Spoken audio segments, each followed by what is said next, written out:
Wall Street profits are soaring. People get further and further in debt while wages remain stagnant. This really is disgusting. And we have to stand up to the greed of Wall Street and change it. Alexandria Ocasio-Cortez and Bernie Sanders have teamed up for the Loan Shark Prevention Act, which will put a 15% interest rate cap on all consumer loans, including on credit cards and payday lenders. So let me first play some video here from their announcement.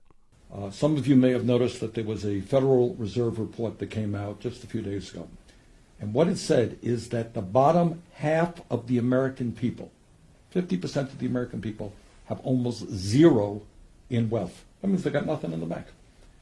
So if you got nothing in the bank and you're living paycheck to paycheck, guess what happens if your kid gets sick? Guess what happens if your car breaks down? Guess what happens if you have any kind of an emergency?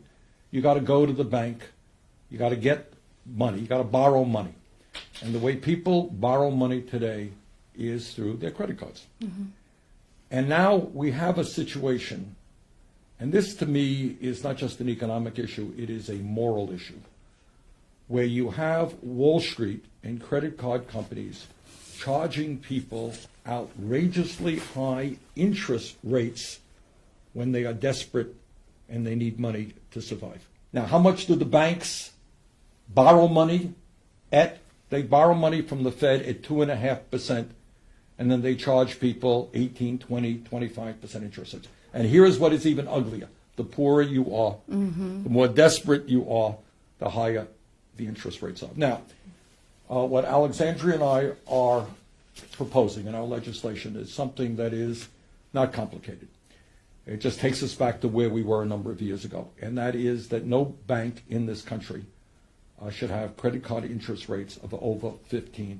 So we're bringing back the concept of usury laws, where banks cannot try to get blood out of a stone. Previously, you had states like Alabama that charged maximum 8%, Vermont 12%. Many states had maximum amounts of interest rates that credit card companies can charge. But as a result of the Marquette decision back in 1980, I think, essentially that was nullified. And we're going to bring that back. You got post offices in almost every community in America. They should be available to provide basic banking services so that people do not have to go into payday lenders. The reason this is a moral issue is because we should not be using people's misfortune and using people's income status as a basis for extortion and as a basis for predatory lending. 15%, by the way, is a lot. 15% interest is a lot. So you can run a bank, you can continue to be profitable, but to charge 30, 40% interest rates is no less than extortion. So there you go. If you want to watch the full video, I'll link to it below my video. It's about 20 minutes long, and it gets into a little more detail. But essentially, what this does, as Bernie Sanders discusses, is bring back usury laws. So, I mean, if Trump wanted to make America great again, as he pretends he does, this is something that he may want to return to. But of course, we all know that Trump just uses that as a dog whistle for cultural issues. Now, essentially what this does, as I said, first of all, it also opens up a lane for postal banking, which is another discussion that hopefully we'll hear more about. But this caps interest rates on credit card companies or credit cards at 15%, on payday loans at 15%, and the payday loan industry. This is one that, I mean, even the credit card industry screws people, but payday loans have been known to charge almost up to 700% interest, which is just nuts. Now, of course, under Trump, the Consumer Financial Protection Bureau recently guided protections for payday lending customers that would have forced lenders to consider ability to repay before issuing the loan. So, under Trump, it's gotten a lot worse for the average American and a lot better for payday loan or lenders. But this would reel all that back. Now, I want to mention as well, I love how AOC discussed how this is a moral issue, how the idea that we should be extorting people who are in misfortune. I mean, it's disgusting. People that need to loan or need loans like this, they are oftentimes in dire situations. So to essentially squeeze these people dry of any hope of getting out of debt when they're at their most vulnerable moments, I mean, you need people like AOC and Bernie Sanders in Congress to deal with these sorts of issues that actually they are not propped up. I say this again and again, but you have to mention it for people that don't know this. These are two politicians that are simply run on grassroots money, grassroots movements, volunteers. They do not take any money from these industries.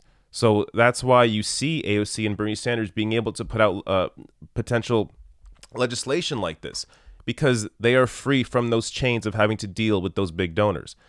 Now, of course, capping interest rates is incredibly popular. So this from USA Today, 90% of consumers said they wanted a cap on credit card interest rates, according to a recent survey by comparecards.com. Matt Schultz, the chief industry analyst for Compare Cards, said there is a less than 0% chance of the Sanders and ocasio-cortez legislation happening during President Donald Trump's administration. But he said it could be possible to see movement on the issue if Democrats take the White House in 2020. Now, again, yeah, that should be obvious for anybody paying attention. The Republican Party is completely controlled by big money interests, which is why the Consumer Financial Protection Bureau has been essentially gutted since Trump took over. Now, I want to show you a clip of Bernie on MSNBC talking about the power of the banking lobby. All right, so what this would do, as you just articulated, is it would cut sharply into profits for lenders, the banks that make these loans and issue these credit cards. Do you have concern that because of that, the banking lobby is very, very strong and they influence a lot of your colleagues, as you have known for the last few decades? Do I have concerns about that?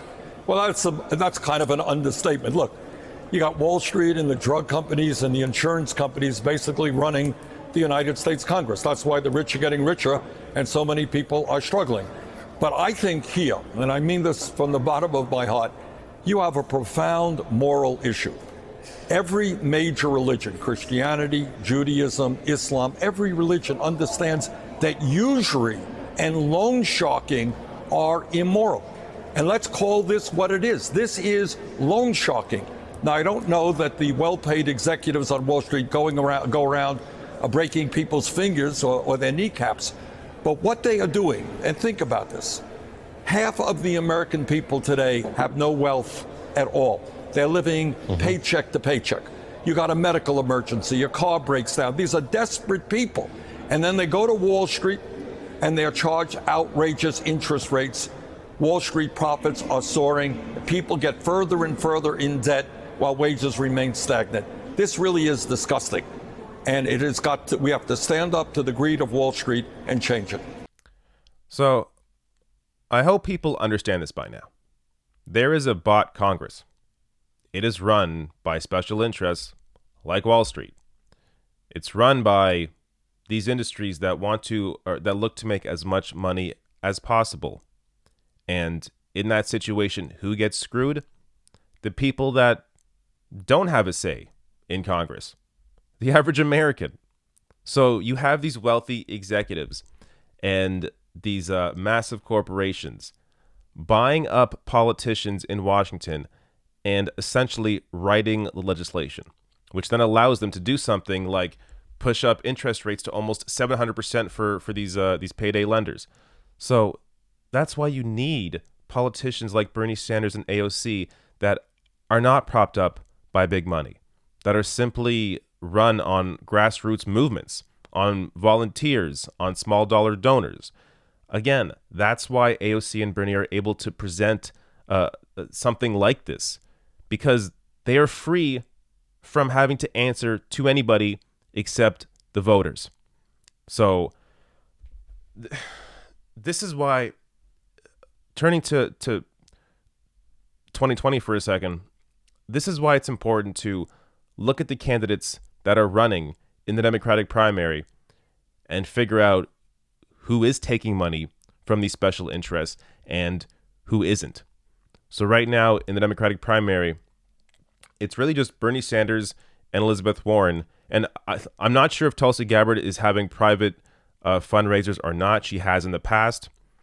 I think she is now, but I can't say that for sure. But I know for sure that Bernie Sanders and Elizabeth Warren are not holding any private fundraisers, are not taking any big donor donations, are simply run on grassroots movements. Now, Elizabeth Warren is going to change that when it comes to if she were to win the nomination. She said she would take money from anywhere, which I don't think is a good move, which is why I think people should take a good look at Bernie Sanders.